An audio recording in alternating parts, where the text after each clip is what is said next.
Talk Radio. You're in to all things music.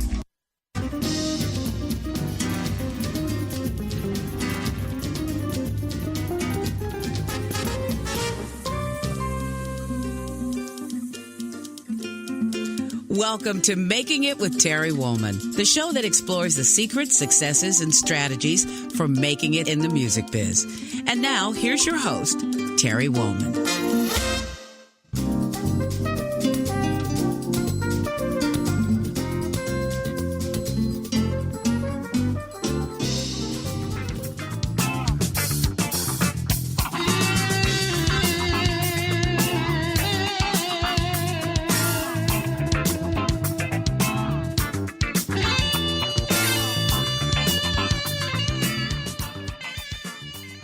Welcome to the show, and thanks for tuning in. I want to say a quick thank you to my guest on last week's episode, CEO of Westlake Pro, George Adjef. If you didn't get to hear it, you can listen to all of our episodes at entertalkradio.com/makingit or download our app and take us with you. Also, be sure to tune in for our upcoming episodes with bassist Nathan East, percussionist Lenny Castro, British guitarist Robbie McIntosh, drummer John J.R. Robinson, and legendary pickup designer Seymour Duncan. I'd like to take a moment to also thank the companies that help me sound my best, whether I'm performing live or in the studio recording and producing music. Blue Microphones, Taylor Guitars, Seymour Duncan Pickups, Mesa Boogie Amps, D'Addario Strings and Planet Waves, Motu Digital Performer, IK Multimedia, Fishman Acoustic Amps, and Exotic Effects. So often I get asked questions about the creative process, so I created this show to focus on what it takes to have a lasting career in the ever-changing landscape of the music business. You're really in for a treat, as I've invited my friends, some of the best and brightest in music, to share their stories on how they have influenced the music that has shaped our lives. I guarantee you're going to love it. So let's get started. My guest this week is violinist-composer Jean-Luc Ponty.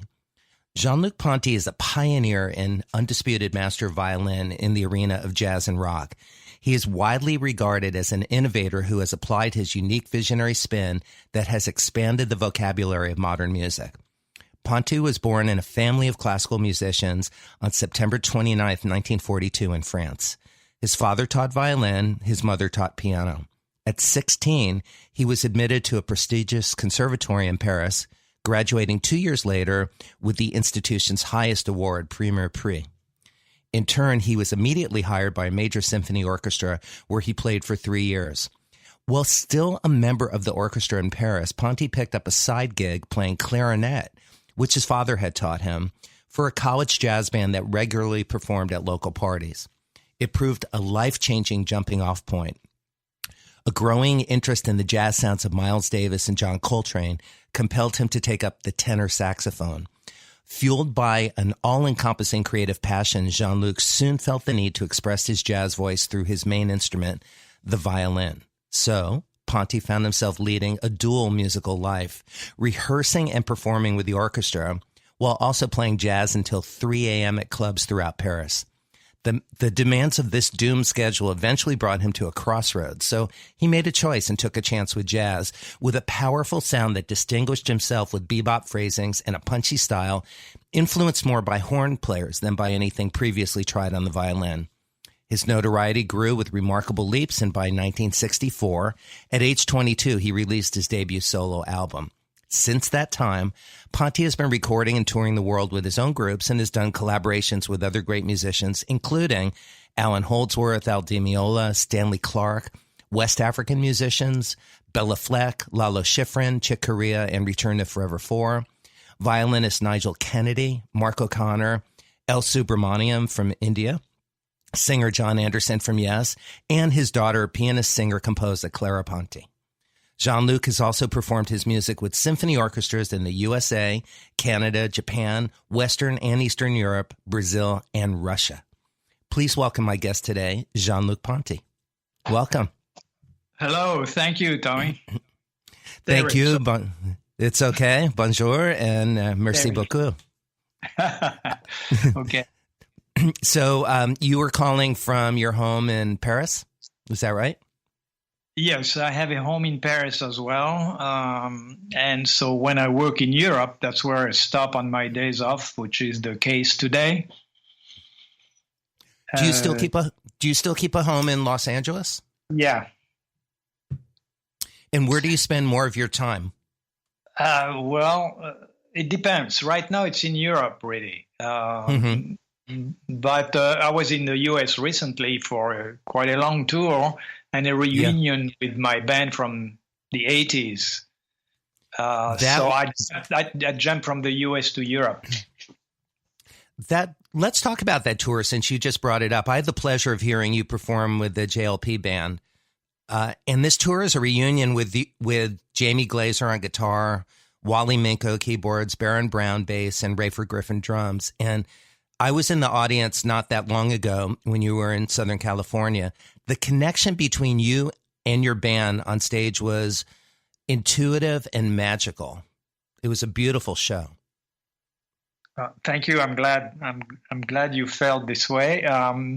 It's true that it's really special to play again with musicians with whom you have collaborated in the past. And it was already extensive in the 80s, especially Jamie Glazer. He's the first one who joined my band when he was himself very, very young, fresh out of the Berklee School of Music. And in fact, I had just recorded and released the album Enigmatic Ocean in 1977, as I said, and Alan Holsworth was not able to tour. I had invited him on as a guest on the album, and we just heard, in fact, the beginning of a track he's playing on earlier, and it's also an occasion for me to pay tribute to him as he just passed away recently, which was a shock. So he was unable to tour, Alan Holsworth, because he had started that band UK. He was already engaged with that band in the UK. And so Steve Smith, who was the drummer in my band at the time, recommended Jamie, and so I invited him to jam and audition for the band, and he was hired right away. So Jamie started touring with me in 1977 and has been on and off. And then the other guys you saw with me, Wally Minko, was the one who joined the latest in the late 80s. But he did quite a few albums. He did 2-3 albums with me and toured all over the world. And Rayford Griffin on drums, originally from Indianapolis. And as a side note, he's the nephew of the jazz trumpet player Clifford Brown, who was quite an influence on me in my youth when I discovered jazz. And me as well. Yeah. And so Rayford joined the band in the early 80s. So did the bass player Baron Brown. So it was really, already these were musicians with whom we really connected so well in the 80s, and recorded these albums together. And then this is just my life. There are so many opportunities that came my way without even me searching too much, in fact, but encounters, offers, and so forth. So after, in the 90s, I met some African musicians in France and did a project with them. And that led me to other projects, an acoustic trio with Aldi Meola and Stanley Clarke, the Right of Strings, and on, just to say that we didn't play together with Rayford, Baron, and Jamie and Wally for many, many years. I'd say almost 30 years, right. Maybe 25, So then the concept to put that band back together and play the music of that era already meant, something special for all of us. But then to be on stage and after just the first few nights, we started reconnecting so closely musically that it was really fun and really special. Yeah. And I know because I also am good friends with Jamie and Wally and Rayford. Baron, I haven't had the pleasure of getting to know, but they were so happy to be reunited with you and as well. And I know that personally because they all told me, and it really came across on stage. I mean, there's something so beautiful about that kind of musical exchange with people that love and respect each other, and also played on the original records or have a lot of history together. You know, it's just, we don't see that very often. You know, it's hard to keep a band together. Yeah. You know? Yes. Yes. As an artist. So bravo. Yeah. I hope you continue doing that because it was incredibly special. We intend to do it again. Oh, good. I'll come out and hear you again anytime. I look forward to that. Can we go back to your early life? Can you tell me about your childhood and what it was like growing up in a home filled with classical music? Yeah, of course, I was born in it, but it doesn't mean you necessarily become a professional musician because you are born in a family of professional musicians. It has to be also a personal passion. But I got it immediately, very young, at a very young age. I mean, the only other thing I remember wanting to do is to become a fireman when I was maybe 4 years old, 5 years old. And it was just because I loved the shiny helmet they had. But seriously, other than that, my father and my mother, first, they started teaching me solfeggio, how to read music. And in fact, I could read notes, music, a bit before I could read the alphabet. And then at the age of 5, they started me on their respective instruments. Mm-hmm. As you mentioned, my father was a violin teacher, so he started me on violin and my mother on piano. And at age 11, they asked me to choose one of the two instruments to become my main instrument, so I would become good at one instead of mediocre at two. Of course. Yeah. And so I chose violin, and it's hard to remember exactly why. I think it's because I felt it was the most expressive of the two. You hold the instrument against your body and it becomes almost like an extension of you. Yes. And also you really have to make the sound on the violin with your skin, your fingers, a lot more than on the piano. So, and maybe I never talked to a psychiatrist about it, but maybe also because of the father figure. He was my father, who knows? But well, speaking of that, did that disappoint your mother that you didn't choose her instrument? I don't remember. It was a long time. Yeah. Yeah, and she didn't mention anything. She didn't say anything. Yeah. Maybe she was hurt. But the thing is, I continued a bit on piano as long as I was at home with them. I kept studying piano as well. Mm-hmm. Not, focusing more on the violin. I was practicing a lot on more violin than piano. But I must say that piano, thanks to piano, I became a composer later on. Right. I never done all that music without the knowledge of the keyboard. Right. So that was very important. So, of course, at home I was hearing music every day.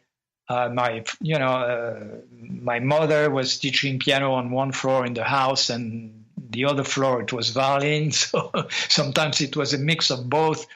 But my father was also directing a small local symphony orchestra in a small town in Normandy.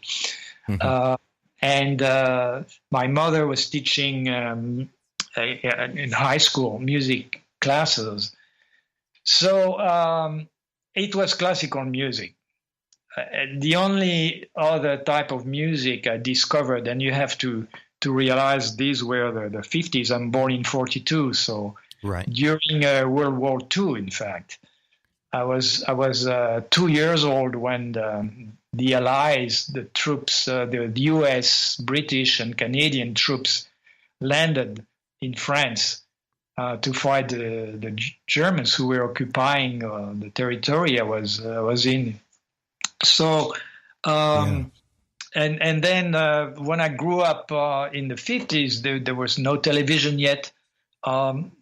Radio, all I could hear British stations much better than the ones from Paris because geographically we were closer to some islands, British islands, like Jersey. So, and I was hearing I remember some Glenn Miller, and but the funny thing is my father had grown up in Brest, in Brittany, in the French Celtic part of France.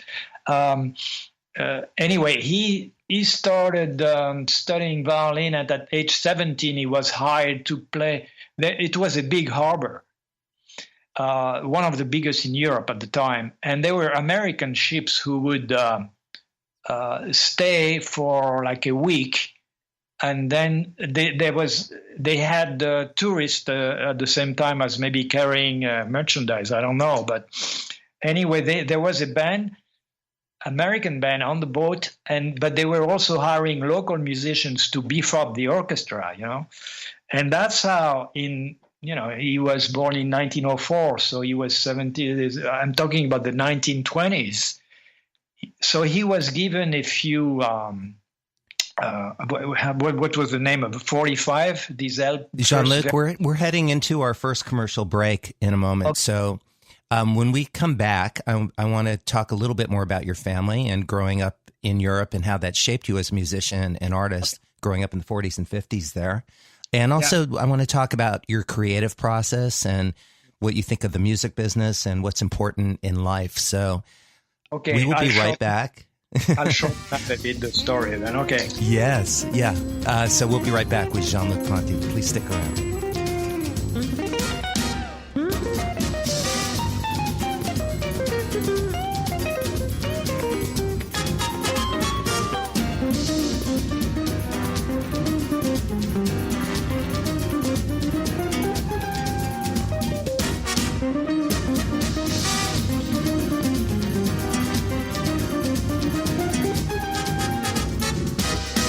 Are you serious about your music? Are you ready to run with the big dogs? The experts at Pitbull Audio have the gear to get you into the game. From leading manufacturers like Mesa Boogie, Fender, Pioneer, and American Audio. To sound your best, you need the best. Pitbull Audio can deliver in rehearsal, on stage, and into the big time.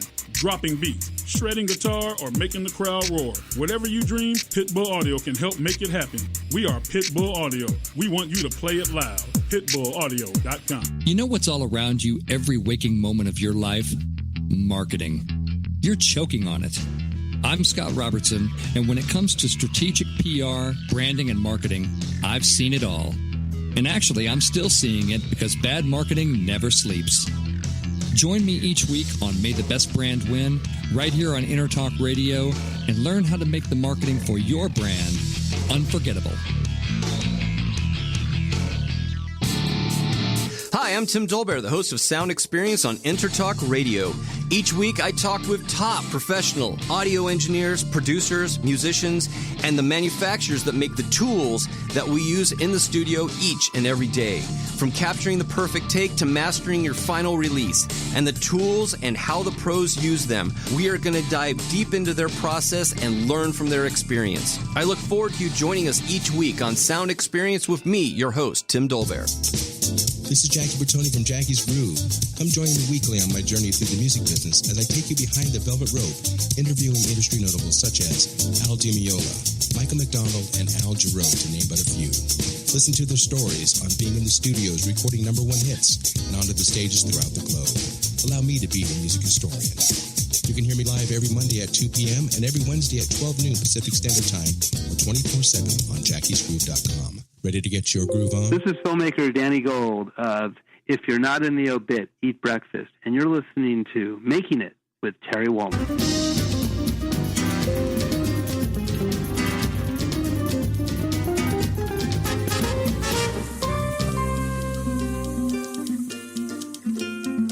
Welcome to Making It with Terry Wollman, the show that explores the secrets, successes, and strategies for making it in the music biz.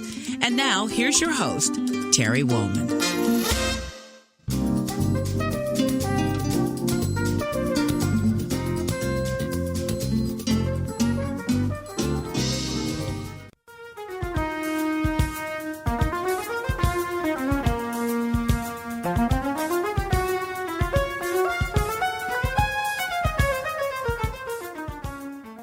Welcome back. I'm here with Jean-Luc Ponty, calling in from his home in Paris.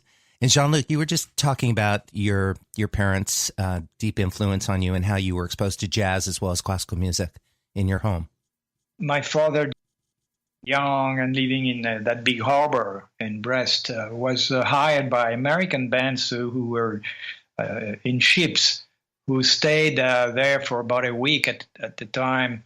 And he was given one of the very first albums of the jazz albums, New Orleans, Dixieland, but also Stan Kenton. And so I discovered that music at a very young age as well. And but then there was no TV, no many radio station. It's only once I moved to Paris and became a student in classical violin at the conservatory that I discovered jazz, because there was a very active jazz scene and many jazz clubs in Paris at that period, late 50s, early 60s. And was your family, when you made your decision to focus on being a jazz musician instead of an orchestral violinist, were they supportive or disappointed or concerned for business reasons? Did they want you to have a more stable life as a classical musician, or were they excited for your passion? No, disappointed and concerned. Why am I not surprised? Also, I was attracted when I quickly discovered modern jazz. I mean, jazz of the time, late 50s, early 60s, which means bebop and post-bop already, and John Coltrane. And so my father did not understand, nor my mother understood the kind of jazz I liked as well. So it all added up on top of the concerns for my future, indeed. But fortunately, they were around to see your success, yes, because you started. When I was, I was invited to appear on TV in a couple of shows. So then they started to calm down a bit and say, maybe after all. Right. Yeah. It's funny about that. That's when my family started to relax and think I had made a good choice when they saw me on TV playing music. We have that in common. Somehow that calms the fears of our parents. Yeah. And I understand that. Yes. You've been making albums as a solo artist since 1964, and I'm wondering, how have you seen the music industry change since your first album? Oh my God! Well, of course, it was never easy to get a record deal and be able to record an album as a jazz musician, especially in Europe, maybe in France at the time. There was not much money. Record companies were not as prolific as the U.S. companies. But still, I got, Philips was a big label at the time, based in Holland, but very international and big, and recording all types of music and making money. And also making great sounding records. They were known for the high quality recording. Yes, absolutely.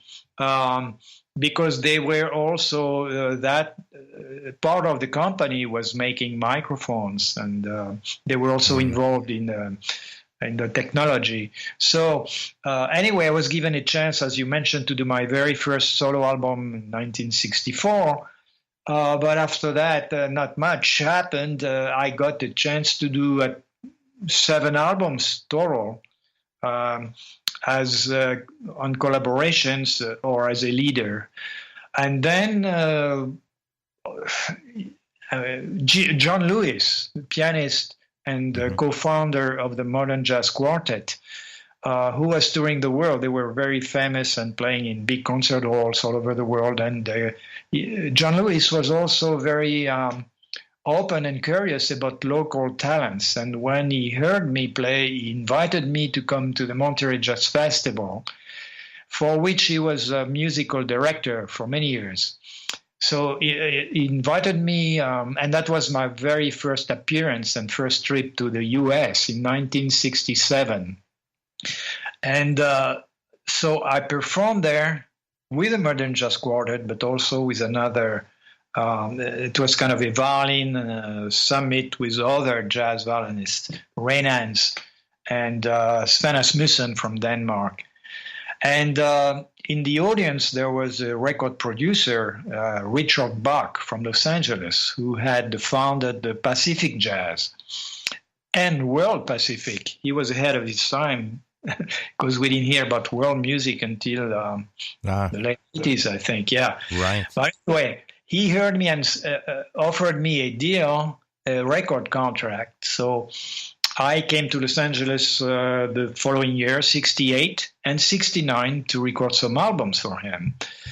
I wouldn't say it was easy, but at least there were all these labels in place that had, their marketing plans and connections. And as an artist, all you had to do was to worry about music. And if you had the chance to do an album, then the record company was doing the rest. Right. Just hoping they were honest and pay you everything they owe you, but it's another story.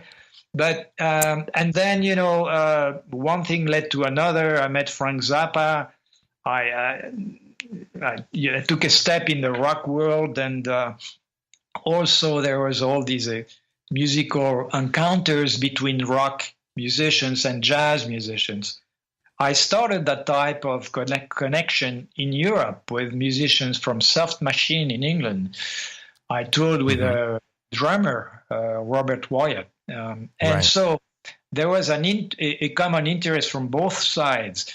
From the rock side, they were very eager to learn about from improvisation from jazz. That's what they were admiring as instrumentalists. It was the sophistication of being able to improvise, and me and other musicians of my generation from the jazz side, we were curious to experiment with the new instruments coming up. In those days, electric sounds, basically the same instrumentation as used in rock, with electric guitars, electric keyboards, and so forth.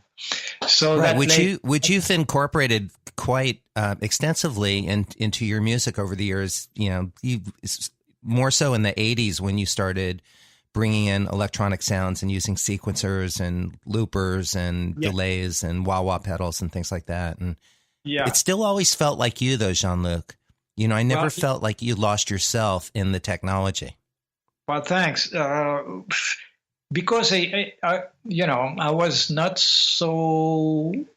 It's not like I was absolutely running for innovation. It is just again whatever opportunity came at the time. When I was in Zappa's band or with Mahavishnu McLaughlin, and right after when I started my own bands, you had these young electronic engineers who would come up to us and ask us to try their prototypes. So that's how I got a chance to plug into the very first phasers, the very first wah-wah pedals and digital delay. Tape delays, Echoplex at the time. I know that. So, but to come back to your question about the music business, I was lucky to arrive in America at the time where it were the artists and the most innovating artists who were leading the music world, and many, you had record companies were managed by mostly real music fans. Right. I was going to say music lovers. Right. They were musicians themselves most of the time. Maybe they felt they didn't have the talent but whatever. They had a passion for music and were on the business side helping, artists they appreciated. So, and that was like heaven for me, because of course not everyone got a chance to get a record deal, but when you did, you had a chance of being exposed and not necessarily having to worry about how popular your music would be. You could be very experimental, and that's what happened for a few years. I got my big chance with Atlantic Records in 1975, and they let me do whatever I wanted. I made all the decisions. In fact, it was as a producer as opposed to an artist deal, and I could choose the studio, the engineer, when to record, what pieces to record, and I was just giving the finished album to the record label. Of course, if it had been music they thought would never appeal to radio or anyone, then that might have been a problem. They would hand it back to you, right? but it never happened. And then, well, and also, so it sounds like it was easy. It was easier musically because the focus was on music, and I also think that it might have been easier politically because you were able to come over and move to America or go back and forth between home and here, and I don't know that would be as simple this right now at this point of our government, American government, and not supporting art, and also being fear-based with letting, artists travel back and forth between different countries. Well, it's a different time. I'm not sure. I'm not sure that would be a problem so much as the centers of creation have changed a bit.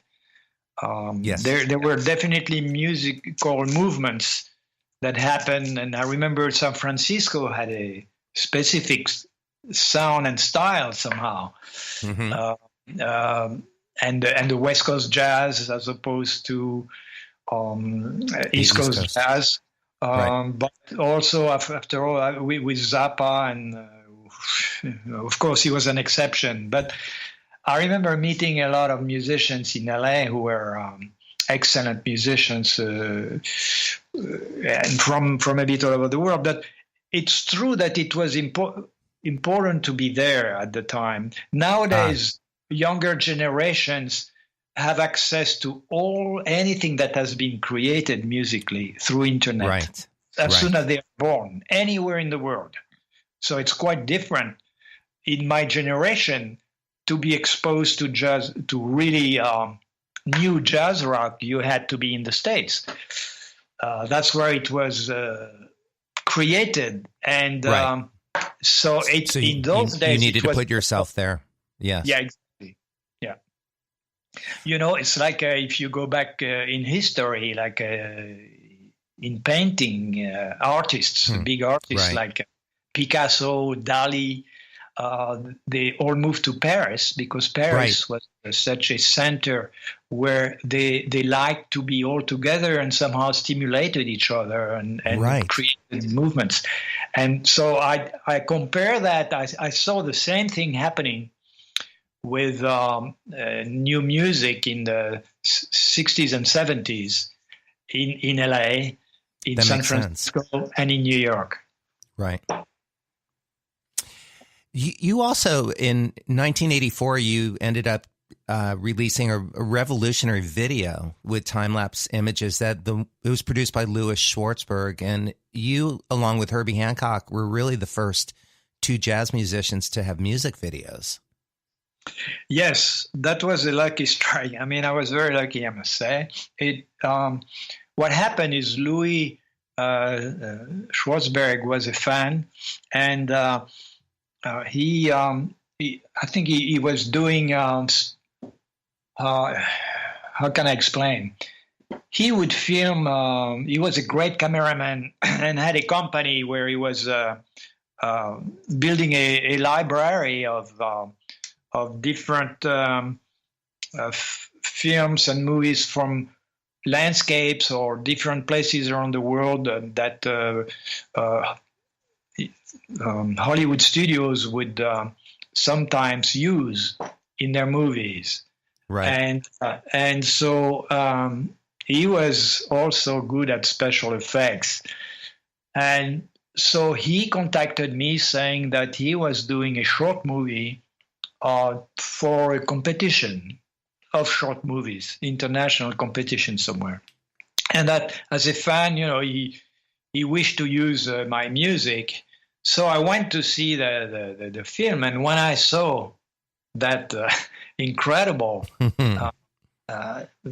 piece of film with time-lapse photography, which was very advanced at the time, I said yes immediately, and worked with him on choosing which piece would fit the images, and we edited the film together somehow. I mean, me just advising on the musical side. Right. So that which song did you choose for that? So our listeners can go. Which song of yours, so our listeners can go find that? Yes, it was the title track of the album Individual Choice. Right.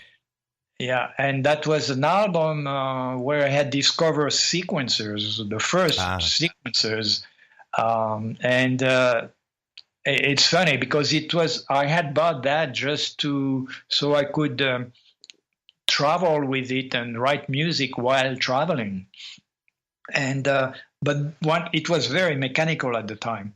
You entered one note at a time, and it played it back in a very robotic way. Right, absolutely. We're heading into, excuse me, sorry to interrupt. We're heading into our second break, and we will be right back. And we are definitely going to start by talking about your creative process and what's important in life and music. I'm here with Jean-Luc Ponty, so stick around, and we will be right back after this short break.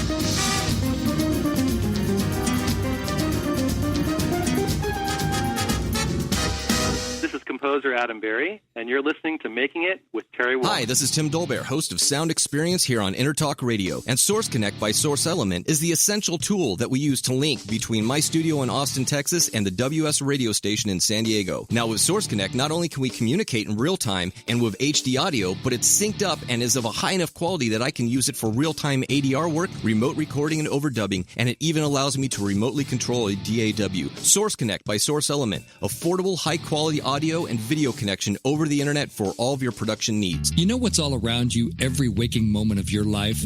Marketing. You're choking on it. I'm Scott Robertson, and when it comes to strategic PR, branding, and marketing, I've seen it all. And actually, I'm still seeing it because bad marketing never sleeps. Join me each week on May the Best Brand Win, right here on Intertalk Radio, and learn how to make the marketing for your brand unforgettable. The Moyer Entertainment Group, in conjunction with ProMark, Dunlop, and Deadline Media, is keeping music in our local schools and presenting local talent to the world through the Temecula Valley Music Awards. Submissions for entry into the TVMA 2017 season are now open in all genres, including a youth category for artists under 18 for the October 7th Star-Studded Awards Show, where 100% of the proceeds go towards supporting local music education in the Temecula Valley. Details, tvmawards.org. Are you serious about your music? Are you ready to run with the big dogs? The experts at Pitbull Audio have the gear to get you into the game. From leading manufacturers like Mesa Boogie, Fender, Pioneer, and American Audio. To sound your best, you need the best. Pitbull Audio can deliver in rehearsal, on stage, and into the big time. Dropping beats, shredding guitar, or making the crowd roar. Whatever you dream, Pitbull Audio can help make it happen. We are Pitbull Audio. We want you to play it loud. PitbullAudio.com. This is mastering engineer Brian Lucy at Magic Garden Mastering, and when I'm not hanging upside down, polishing my crystals, and moving music a quarter decibel one way or the other, I'm listening to Making It with Terry Woolman. And so are you right now.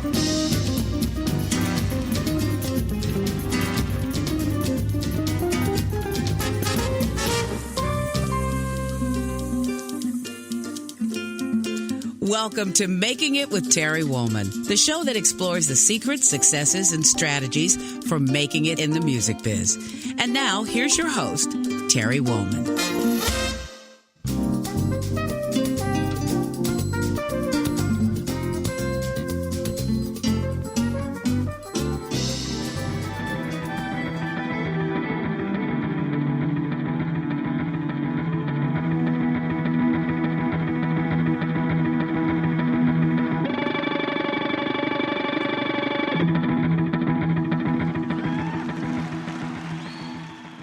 Welcome back. I'm here with Jean-Luc Ponty, and we are talking about music and how you basically brought electronic influence into your organic acoustic music and just explored it and never lost yourself in the process.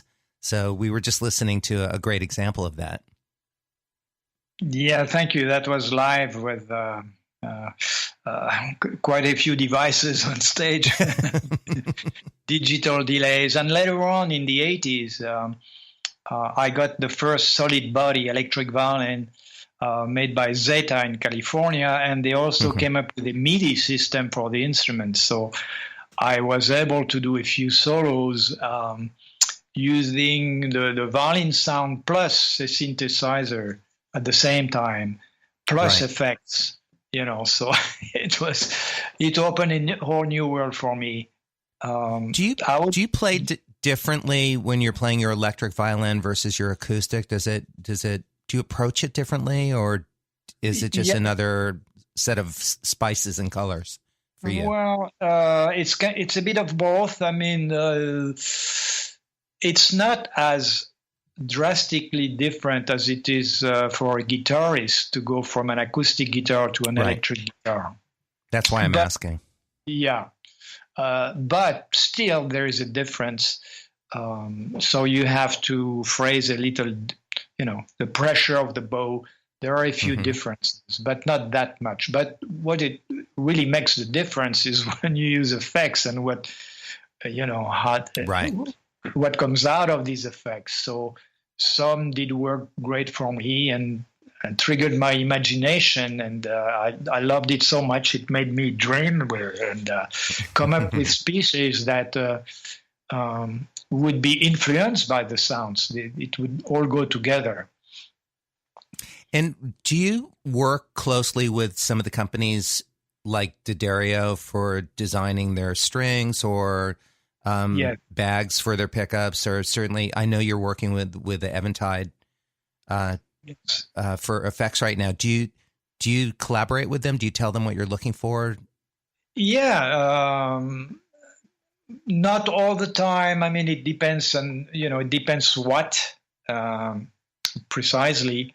But I must say, with Eventide, for instance, I am discovering their H9, which I have had for a year maybe now. And there is so many possibilities, so many effects, and the way you can edit them, which so far there is nothing that I am suggesting to them. I just have to go through everything that's already done. And then eventually, yes, otherwise you're right. The D'Addario strings, I was collaborating with the guy who makes the strings and gave my opinion and guidance in terms of what I would like to hear, because I personally have no technical knowledge. I'm not able to make anything with but they don't need that from us. They need our musical input. Exactly. The companies that we work with.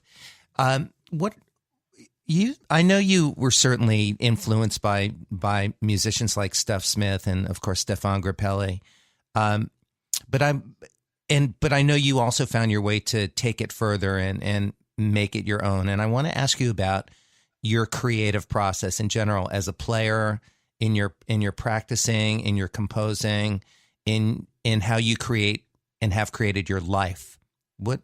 Can you speak about your creative process and your view on creativity? Well, it was a slow process, although very quickly when I switched to jazz on violin, because I started playing on clarinet and saxophone, as you mentioned, because I had started playing jazz on wind instruments, I transferred that concept on the violin, which means, indeed, I felt like I had to breathe and stop instead of, because with the violin, you could keep playing notes forever, almost forever. Right. As you don't have to inhale. Exactly, yeah. So, yes, I loved the stuff. When I discovered jazz, I loved Stuff Smith more than any other. Of course, I admire Stéphane Grappelli because it was so emotional, it was so inspired and so deeply rooted that it was impressive. But his style, there was not much or almost nothing I could take from his playing and adapt to modern jazz. So Stuff Smith more, though, because he was the first one, I would say, to go the other way than most violinists, because violinists in the swing period, like Grappelli, in fact, the Hot Club de France, because the volume of the acoustic violin and guitar is so soft compared to trumpet and sax, they did without drums. They created bands where the acoustic instruments could have their could be heard, fully heard. Right. So, in other words, they adapted jazz to the violin. And my concept was different. It was the opposite. It was to adapt violin to jazz. And that's why I love Stuff Smith, because he did that. He was the first one to do that. He plays with a lot of punch. And of course, then musically, again, my inspiration and influences were more horn players because of the more modern approach they had. Miles Davis, Coltrane, Sonny Rollins, Clifford Brown, I mentioned earlier, Chet Baker. That's why I transferred to the violin as much as possible at first when I switched to jazz.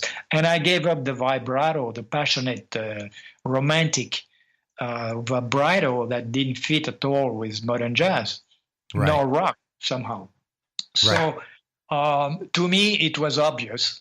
And strangely, it doesn't seem obvious to all the violinists because they didn't do all it. So that's why I was singled out, and that's why rock musicians and modern jazz musicians liked me and accepted me in their circle, because they said, they told me, they said, yeah, you understood how to adapt the instrument to the music. Right. So you've been thinking ahead of the curve your whole career. You know, what I'm finding is a lot of people, musicians now are trying to figure out how to recreate or stay relevant, and also to keep working because of how the music industry keeps changing. But you've lived your whole career figuring out how to stay creative, and you know, it's really interesting to hear you talk about this because it's just who you are. You've always just pushed the envelope forward. Yeah, you got it. But also, I was lucky to start my career at the time, as I explained earlier, where I got the attention and built a following, which I still have today, because as soon as 1979, the music business, the record business, started to change so much that it became a lot more difficult to be exposed, to be invited on television, and to be exposed to a lot of people. In fact, it really died down. Nowadays, so we can, thanks to internet, we can access to a lot more people again, but it's different. It's really difficult. So let's talk about internet. Yeah. What are your thoughts? I know Jamie Glazer, your guitarist, has sort of encouraged you to get more involved in using social media. And what are your thoughts on that? Are you resisting it or enjoying it or finding it interesting and helpful? Well, I've been resisting it for a long time.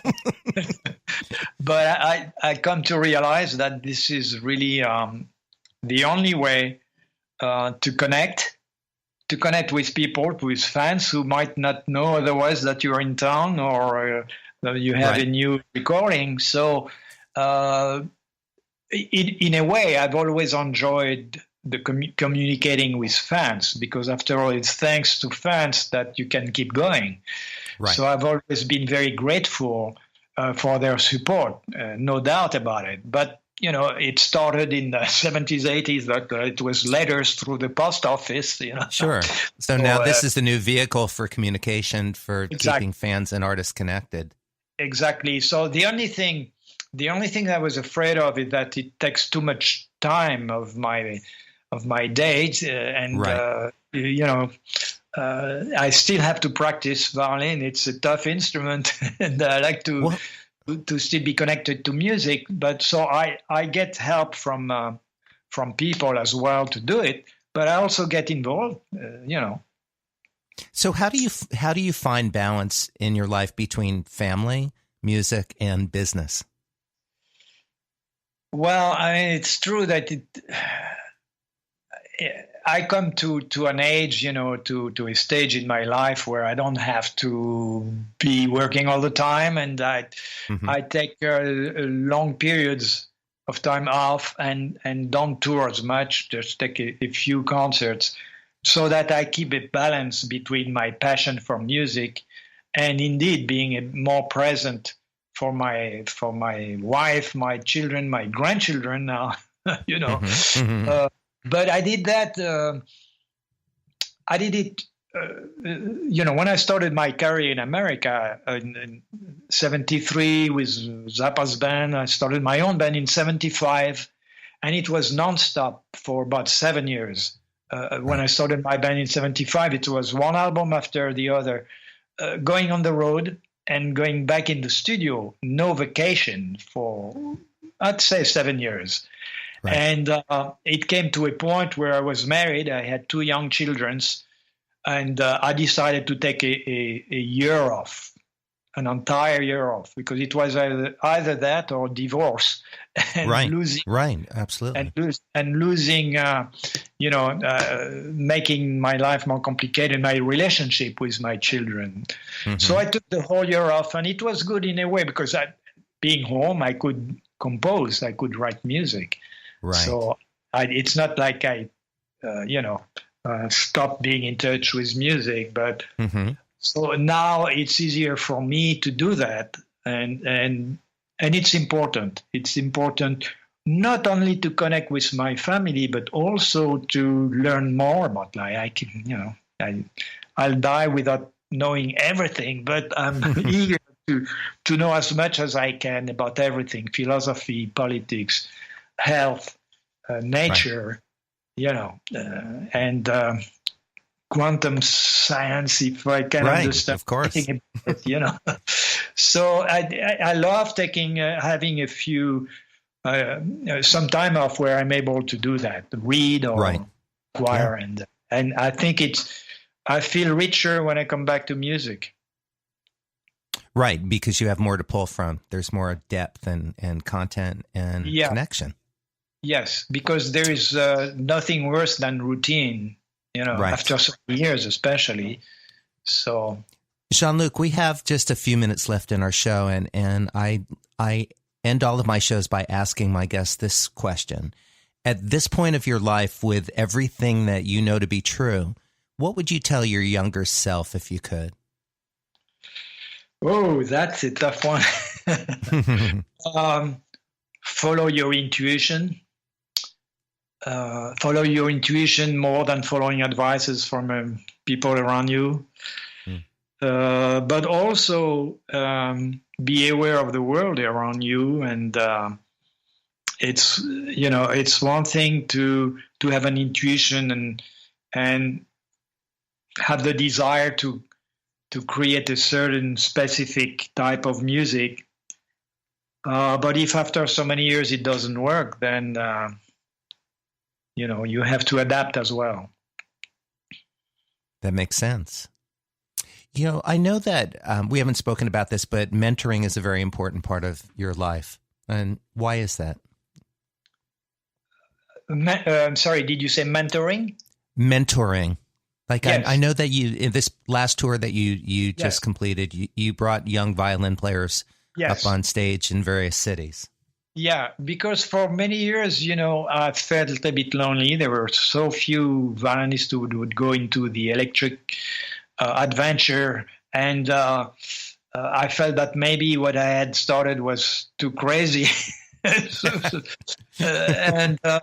It took a while, but now the younger generation are picking up on it, and there are a few really talented young people. And for me, it feels so great because I feel the chain will go on, and so that's why I want to help them as much as I can. To not that they need so much guidance, although they ask me questions sometimes about equipment or music, but right. Sure. And also. Bring attention to them. That makes sense. It's a beautiful part of the work that you do. We are out of time. I want to say merci beaucoup for spending the hour with me, and we're going to put up your website, but it's jeanlucponty.com, correct? So people can find where you're going to be touring. It's ponty.com without the first name. Oh, ponty.com. Thank you. So it's been a pleasure to share your story and talk with you. And I encourage everybody to go to ponty.com to go just find records and YouTube videos and everything. Thank you so much for joining us this hour, and we'll see you all next week. Take care. Well, thanks, Terry. I enjoyed as well. Thank you.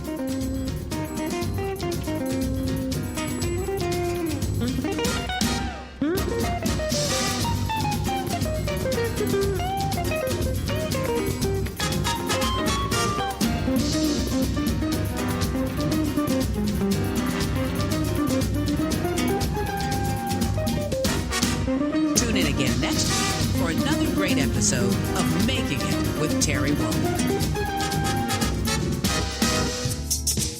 This is Jackie Bertoni from Jackie's Groove.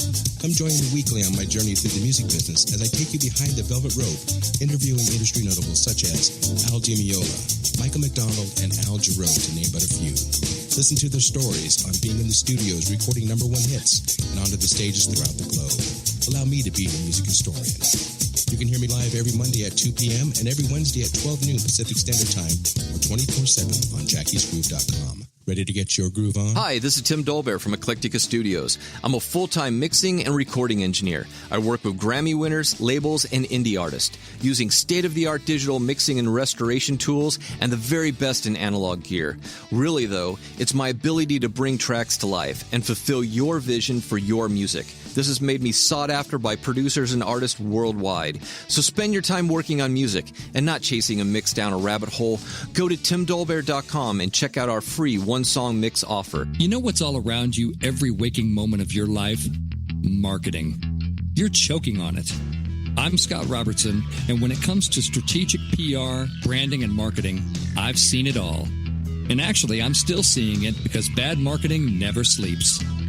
Join me each week on May the Best Brand Win, right here on Intertalk Radio, and learn how to make the marketing for your brand unforgettable. Are you serious about your music? Are you ready to run with the big dogs? The experts at Pitbull Audio have the gear to get you into the game. From leading manufacturers like Mesa Boogie, Fender, Pioneer, and American Audio. To sound your best, you need the best. Pitbull Audio can deliver in rehearsal, on stage, and into the big time. Dropping beats, shredding guitar, or making the crowd roar. Whatever you dream, Pitbull Audio can help make it happen. We are Pitbull Audio. We want you to play it loud. PitbullAudio.com.